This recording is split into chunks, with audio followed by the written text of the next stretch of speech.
Drew Brees is now the NFL passing yards leader of all quarterbacks ever in the NFL.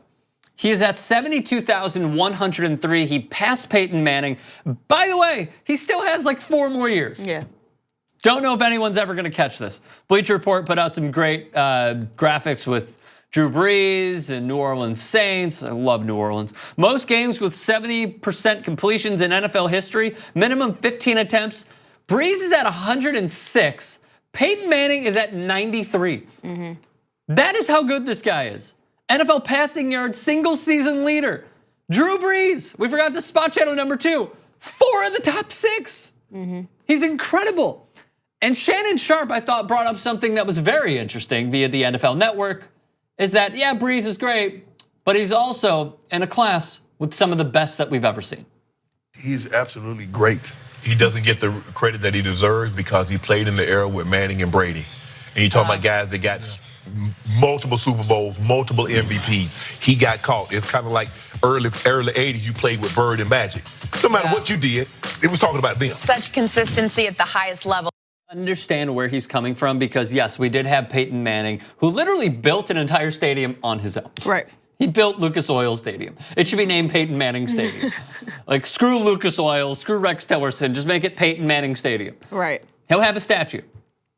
Tom Brady, yes, I think Tom Brady is the greatest quarterback that I've ever seen. I think there's a strong case for Drew Brees to be number 2, even though he competed against Peyton Manning, because Peyton Manning was a great regular season quarterback, not great in the playoffs.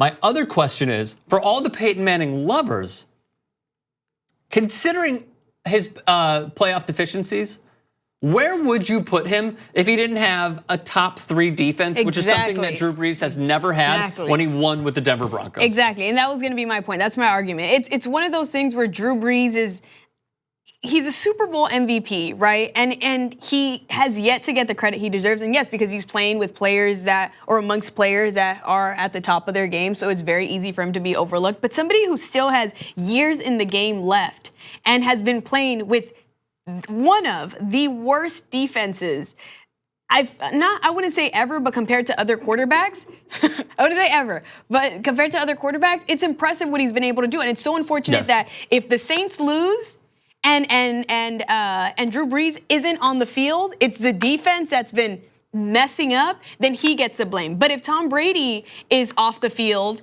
and the defense is succeeding with the Patriots, then he gets all the credit. The defense has interceptions for days and they're just excelling in every part of the field, and yet the defense isn't the one that gets the credit. It's Brady. And when the Saints lose and the Saints defense is doing poorly, it's not the Saints defense that gets all the blame. It's Drew Brees that gets the blame. And that's why he's become like, I don't know how he hasn't built this chip on his shoulder. The guy's such a humble dude. All right, I'm going to blow everyone's minds here. The New Orleans Saints defenses under Drew Brees, he's been there for 13 years, 12 of those years, he's been there for 13 years, 9 times. Their defense in 13 years, you want to guess where they've been? 20th or worse in total defense. Yeah. 20th or worse. Tom Brady has had 11 top 10 defenses in his career. Joe Montana in 10 years with the 49ers, you want to guess how many top 10 defenses he had? 9. Aaron Rodgers, when he won in 2010, you know what their defense was? What was it? 3rd overall. Peyton Manning, you know how many top 10 defenses he's had in his career, and he's only won 2 Super Bowls? Only, emphasis, 8. Drew Brees has had some of the most historically bad defenses. That's what prevents him from winning a 2nd or a 3rd Lombardi trophy. Exactly. And takes him out of many people's equations and formulas for being even in the top 2 of all time. Exactly. Like, I feel like people confuse skill and team output. You can't differentiate the two. And I mean, you have to, because at that point, it's one of those situations where there's a lot of naysayers that'll say, oh, well, yeah, he won the Super Bowl, but the following year he lost to the Seahawks, to the 7-9 Seahawks. Yeah, that's true, but let's also remind ourselves. That was the beast mode run, right? Yes. Let's also remind I was going to get to that in a second. Let's also remind ourselves that he had 400 yards that following year, and he had 30 points on his own. And then, then you have other naysayers that'll say, oh, well, he broke so many hearts during the 2009 NFC Championship. Okay, well, get over it. Like, he's made up for it in so many levels. You know what I'm saying? You had your shitty Capri Sun take, but you totally redeemed yourself. All right. Craig asked what receivers did he have? I took note of the best receivers he had by receiving yards. Here you go. Ready?